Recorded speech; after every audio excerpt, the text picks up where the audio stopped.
달과 6펜스 두 번째 이야기.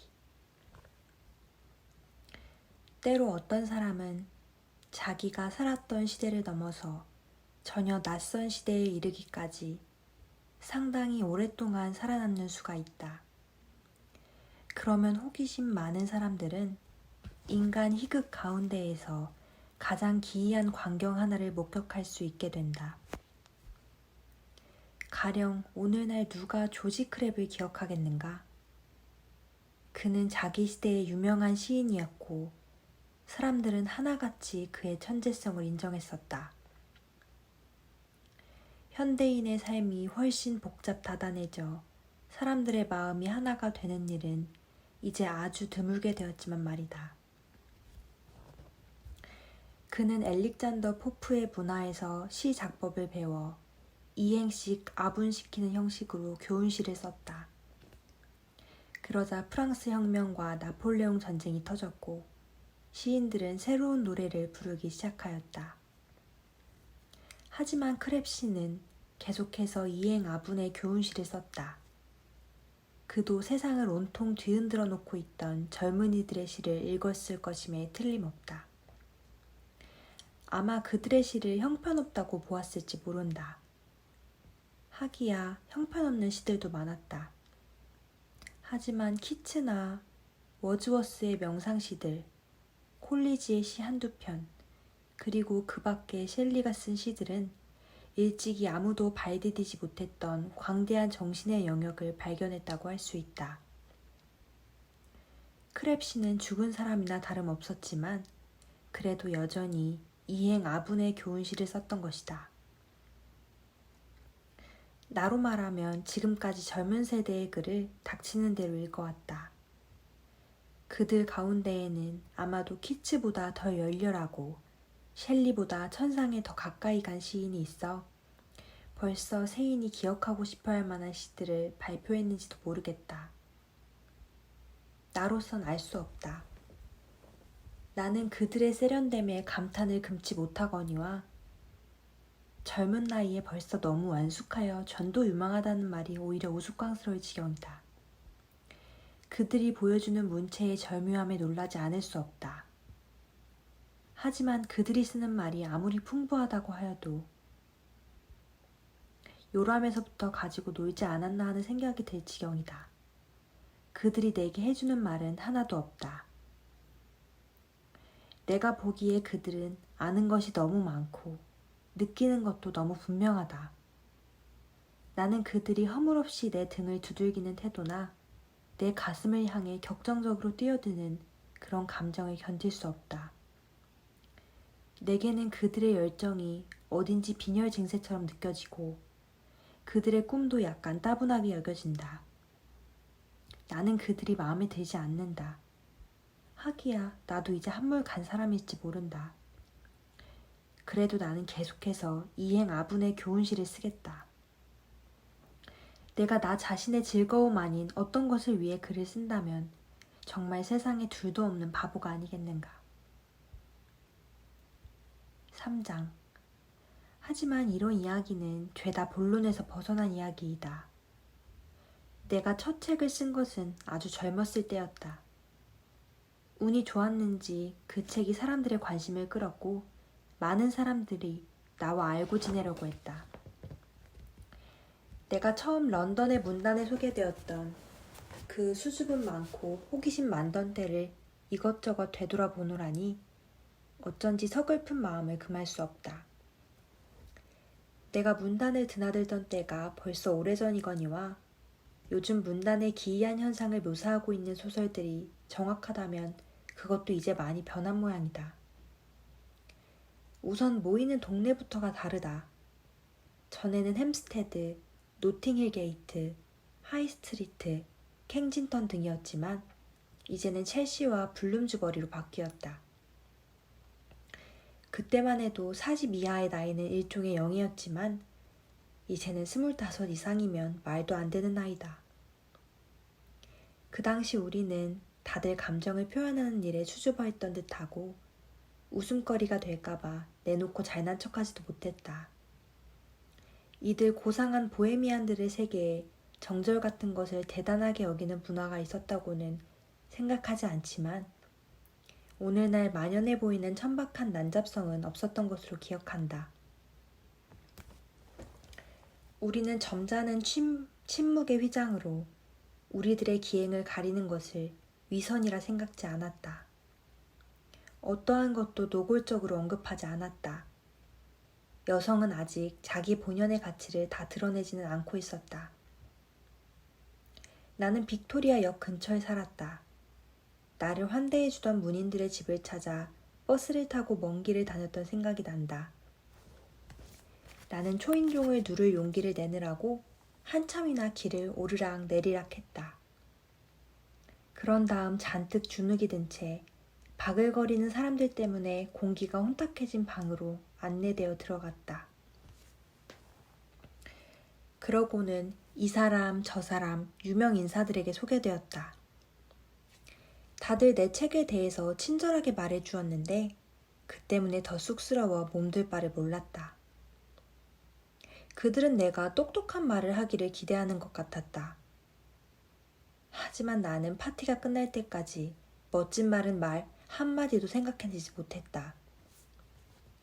나는 어색함을 감추어 보려고 찻잔을 나르기도 하고 어줍게 자른 빵에 버터를 발라 사람들에게 돌려보기도 했다. 아무도 나에게 주목하지 않기를 바랐다. 명사들을 마음 놓고 관찰하면서 그들의 멋진 대화를 들어보고 싶었던 것이다. 큼지막한 코에 눈이 탐욕스러웠던 커다란 몸집의 고집센 여자들이 생각난다.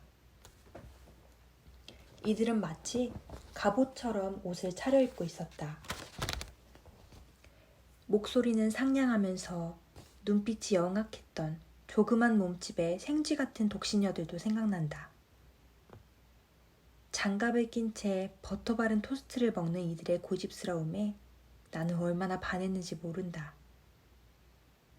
보는 사람이 없다고 생각되면 손가락을 의자에 쑥 문질러대곤 했는데 그 태연스러움에 나는 감탄을 금치 못하며 바라보았다. 의자가 더러워질 것이면은 틀림없었지만 이 집 여주인 역시 친구들을 방문할 때 그 집 가구에 똑같은 짓으로 복수를 했으리라 생각한다. 어떤 여자들은 유행을 따라 멋지게 차려입고 있었다. 그들은 소설 하나 썼다고 해서 한물간 옷을 입어야 한다는 법이 어디 있느냐고 했다. 몸매가 멋진 사람은 그걸 최대한 살리는 게 좋지 않느냐. 갸름한 발에 날씬한 구두를 신었다고 해서 편집자가 원고를 받지 않은 적이 있더냐. 하지만 그런 차림을 경박하다고 보는 여자들도 있었다. 그런 사람은 예술적인 옷감을 걸치고 야성적인 보석을 달았다. 남자들의 경우 개판카 차림을 한 사람은 드물었다. 그들은 되도록 문인 티를 내지 않으려고 애썼다. 그냥 보통 사람들로 여겨지기를 바랐다. 그러다 보니 어딜 가든 시내의 여느 회사원들로 보일 만도 했다. 그들은 언제나 조금 지쳐 보였다. 그때까지만 해도 나는 작가들을 알지 못했다. 이제 보니 아주 이상한 사람들이었다. 내게는 그들이 한 번도 진짜 작가들처럼 보이지 않았던 것 같다. 그들의 대화를 멋지다고 생각했던 기억이 난다. 그들은 동료 작가가 등을 돌리기만 하면 글을 난도질하기 시작했는데 그 신랄한 유머를 들으며 나는 적이 놀랐다. 예술가에게는 보통 사람들보다 유리한 점이 있다. 친구들의 외모와 성격뿐 아니라 작품까지 풍자의 제물로 삼을 수 있기 때문이다. 나는 그처럼 적절하게, 그처럼 유려하게 나 자신을 표현할 자신이 도저히 없었다. 그때만 해도 화술은 하나의 기회처럼 닦여야 하는 것이었다. 상대방의 말에 재치 있게 응수할 수 있는 기회는 가시나무로 불을 떼서 음식을 만드는 것보다 더 높이 평가받았다. 경구도 아직은 우둔한 사람들이 재치 흉내를 내기 위해 상투적으로 갖다 붙일 수 있는 것은 아니었기 때문에 교양인의 잡담에 활기를 불어넣는 역할을 했다. 이 모든 재기발랄한 말들이 지금은 하나도 떠오르지 않아 아쉽기 짝이 없다. 하지만 우리가 몸담고 있는 예술 세계의 반대편에 있던 장산일에 관련된 시시콜콜한 내용으로 이야기가 옮아가면 대화가 참으로 편안해졌다. 일단 최근에 나온 책의 장단점을 논하고 나면 화제는 자연스럽게 책이 몇 부나 팔렸는지, 작가가 성금을 얼마나 받았는지, 그 책으로 돈을 얼마나 벌 수 있는지 하는 문제로 넘어간다. 그러고 나서는 이 출판사, 저 출판사를 비교하면서 이곳은 후한데 저곳은 인색하다는 등의 얘기를 했다. 인세를 두둑이 주는 데를 가는 게 좋으냐, 아니면 질은 가리지 않고 무조건 책을 잘 내주는 데를 가는 게 좋으냐 하는 문제로 논란을 벌이기도 했다. 어떤 데는 광고가 형편없었고 어떤 데는 잘해주었다. 어떤 곳은 신식인가 하면 어떤 곳은 구식이었다. 그런 얘기 다음에는 중개인들이 어떻고 그 사람들이 따오는 계약 조건들이 어떻고 하는 얘기로 옮아갔다. 편집인들이 어떠하며 그들이 무슨 글을 좋아하고 1,000단어당 원고료를 얼마나 주는가, 돈을 빨리 주는가, 늑장을 부리는가에 대해서도 얘기를 했다. 내게는 이 모든 것이 아주 로맨틱하게 여겨졌다. 어쩐지 무슨 비밀 결사의 일원이 된 듯한 느낌이었다. 4장. 그 무렵 로즈 워터퍼드처럼 내게 친절하게 대해준 사람이 있었을까? 그녀는 남성적 지성에 여성적 편벽성이 뒤섞인 사람이었는데 그녀의 소설은 너무 독창적이라 사람을 당황하게 만들었다. 어느 날엔가 찰스 스트링랜드의 부인을 만난 것도 그녀의 집에서였다. 그날은 미스 워터퍼드가 다과일을 연 날로 그녀의 조그만 방은 여느 때보다 더 붐볐다. 다들 저마다 한마디씩 떠들고 있는 것 같았다. 나만 잠자코 앉아있자니 어색한 기분이 들었다. 하지만 수줍음이 많았던 나는 얘기에 빠져있는 사람들 무리에 선뜻 끼어들 용기가 나지 않았다. 어쩔 줄 몰라 하는 내 모습을 보고 주인 노릇을 잘하는 미스 워터퍼드가 다가와 말을 걸었다. 스트링랜드 부인하고 얘기를 나눠보지 그래요? 당신 책을 침이 마르도록 칭찬하던데. 뭘 하는 분이시죠? 워낙 아는 것이 없었기 때문에 나는 스트링랜드 부인이 혹시 유명 작가라면 미리 알아두는 것이 좋다고 생각했던 것이다. 로즈 워터퍼드는 자기 말을 좀 더 효과적으로 해보려는 듯 점잖게 눈을 내리깔았다. 오찬회를 잘 여는 사람이에요. 큰 소리로 좀 떠들어주면 당신도 초대할 거예요. 로즈 워터퍼드는 냉소주의자였다. 그녀는 인생을 소설 쓰는 기회 이상으로 보지 않았고 대중을 소설의 소재로 보았다. 대중 가운데 자기의 재능을 알아주는 사람이 있으면 집에 초대하여 아낌없이 대접했다. 그녀는 명사들에게 약한 그들 대중을 장난스러운 경멸감을 가지고 보았지만 그러면서도 그들 앞에서는 저명한 여류 작가답게 점잖게 처신했다. 나는 스트링랜드 부인에게 안내되어 10여 분 동안 얘기를 나누었다. 목소리가 듣기 좋달 뿐 별다른 점이 없는 여자였다. 자기 집은 웨스트민스터에 있는데 공사 중인 대성당이 내려다 보인다고 했다. 알고 보니 같은 동네에 살고 있어서 우리는 금방 친근감을 느꼈다. 템즈강과 성 제임스 공원 사이에 사는 사람들을 한 동아리로 묶어주는 것은 바로 육해군 백화점이었다. 스트링랜드 부인은 내 주소를 물었고 며칠 뒤 나는 그녀로부터 점심 초대를 받았다. 별 약속이 없었으므로 나는 기쁘게 초대에 응했다. 너무 이르지 않을까 하여 대성당을 3번이나 돌다가 갔더니 약간 늦고 말았는데 도착하니 벌써 사람들로 꽉 차 있었다. 미스 워터퍼드도 와 있었고 제이 부인, 리처드 트위닝, 조지 로드도 있었다. 모두 작가들이다. 이른 봄의 맑은 날이었다. 그래서 그런지 다들 기분이 좋았다. 우리는 온갖 이야기를 나눴다. 미스 워터퍼드는 세이지 초록색 옷에 수선화를 들고 파티장에 나갔던 젊은 시절의 탐미적 취향을 따라야 할지, 아니면 하이힐과 파리식 드레스를 입게 된 성숙한 나이에 가벼운 멋을 택해야 할지 판단이 서지 않았는지 엉뚱하게 새모자를 쓰고 나왔다. 새모자를 쓰니 기분이 좋은 모양이었다. 서로 다 알고 지내는 친구들에게 그녀가 이날처럼 심술궂은 말을 하는 것을 들어본 적이 없다. 상스러운 말을 재치라고 여기고 있던 제이 부인은 새하얀 식탁보마저 붉게 달아오를 이야기를 귓속말로 소곤거리곤 하였다. 리처드 트위닝은 이상야릇한 화제를 꺼내 입에 거품을 물고 있었다.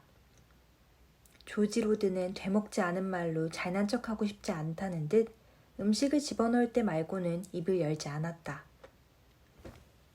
스트링랜드 부인은 말을 많이 하지 않았지만 방 안의 대화가 고루 이루어지도록 만드는 훌륭한 재주를 가지고 있었다. 어쩌다 대화가 끊기면 그때마다 적절한 발언으로 이야기가 다시 이어지도록 했다. 그녀는 37살로 키가 꽤 큰 편이었고 뚱뚱한 정도는 아니었지만 통통했다.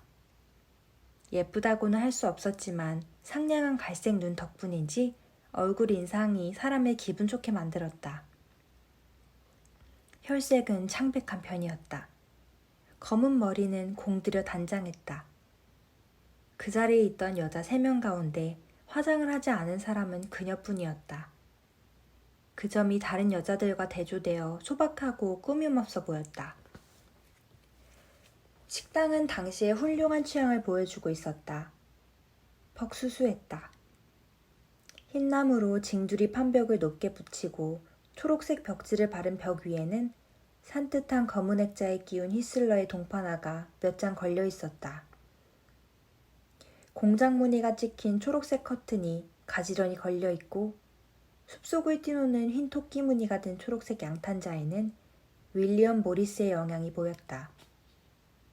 벽난로 위에는 네덜란드 델프트산 풀은 자기가 놓여 있었다. 그 무렵에 그와 똑같은 방식으로 치장을 한 식당이 런던에만도 틀림없이 500개는 되었을 것이다. 정결하고 예술적이었지만 건조했다. 파티가 끝나 헤어질 때 나는 미스 워터퍼드와 함께 나왔다. 날씨도 화창한 데다 미스 워터퍼드가 새 모자를 쓴 기분도 있고 해서 우리는 절로 마음이 맞아 공원을 함께 산책하게 되었다. 파티가 참 재미있던데요? 내가 말했다. 음식 맛이 괜찮던가요? 제가 귀띔해줬죠. 작가들을 초대하려면 음식을 잘 차리라고. 훌륭한 조언이군요. 근데 왜 작가들을 초대하려고 하죠? 미스 워터퍼드는 어깨를 으쓱해 보였다. 재미있는 사람들이라 그러겠죠. 그 여자는 세상 돌아가는 걸 알고 싶어 해요. 가엾게도 좀 단순한 사람 같아요. 우리가 죄다 굉장한 사람이라고 생각되나 봐요. 하여간 우리를 점심에 초대하는 게 즐거운 거죠 뭐. 우리한테 나쁠 것 없고요. 난 그 여자의 그런 점이 좋아요. 지금 생각해보니 햄스테드의 품격 높은 언덕으로부터 저 밑바닥 체이니워크의 스튜디오에 이르기까지 유명 작가라면 사족을 못 쓰고 쫓아다니는 이들 가운데에서 스트링랜드 부인은 그래도 제일 순진한 사람이었던 것 같다. 그녀는 시골에서 아주 조용한 소녀 시절을 보냈다. 뮤디 대본문고에서 내려보낸 책들은 낭만적인 이야기뿐만 아니라 런던의 낭만까지 함께 싣고 왔다. 진짜 독서광이었던 그녀는 상상의 세계를 만들어낸 다음 거기에서 일상의 세계에서는 얻을 수 없는 자유를 마음껏 누리며 살았다. 그러다가 작가들을 알게 되자 여태까지 어두운 객석에서만 구경했던 휘황한 무대에 자신이 직접 올라서게 된 듯한 벅찬 감격을 느꼈던 것이다. 그녀는 연극 구경을 하듯 작가들을 바라보았으며 이제 그들을 초대하기도 하고 굳게 닫힌 그들의 세계도 방문할 수 있게 되자 자신이 정말 더 대단한 삶을 살고 있는 듯한 느낌이 들었다. 작가들은 인생을 게임하듯 살았는데 그녀는 작가들에게는 그런 방식이 어울린다고 여겼지만 자기는 거기에 맞춰 행동하려는 생각은 조금도 하지 않았다. 작가들의 괴팍한 도덕관도 기이한 옷차림이며 터무니없는 논리나 역설처럼 그저 재미있게 여겨졌을 뿐 그녀의 신조에는 눈꽃만치도 영향을 미치지 못했다. 남편이 있나요? 내가 물었다. 그럼요. 시내에서 꽤 알아준다나 봐요. 아마 증권 중개인일 거예요. 아주 따분한 사람이에요. 서로 잘 지냅니까? 아주 좋아 지낸대요. 저녁 식사에 초대받으면 남편을 만날 수 있을 거예요. 하지만 저녁 식사에는 별로 사람을 부르지 않아요. 남자가 워낙 말이 없는 사람이라서요. 문학이나 예술에는 전혀 관심이 없고요. 교양 있는 여자들이 왜 그렇게 몰취미한 남자들과 결혼하는 거죠? 똑똑한 남자가 어디 교양 있는 여자와 결혼하고 싶어 하나요? 나는 그 말에 뭐라고 대꾸할 말이 생각나지 않아 스트링랜드 부인에게 자식이 있느냐고 물어보았다. 있어요. 사내 하나와 딸 하나. 다 학교에 다녀요. 그 집안의 문제에 대해서는 더 이상 할 말이 없어 우리는 딴 얘기로 넘어갔다.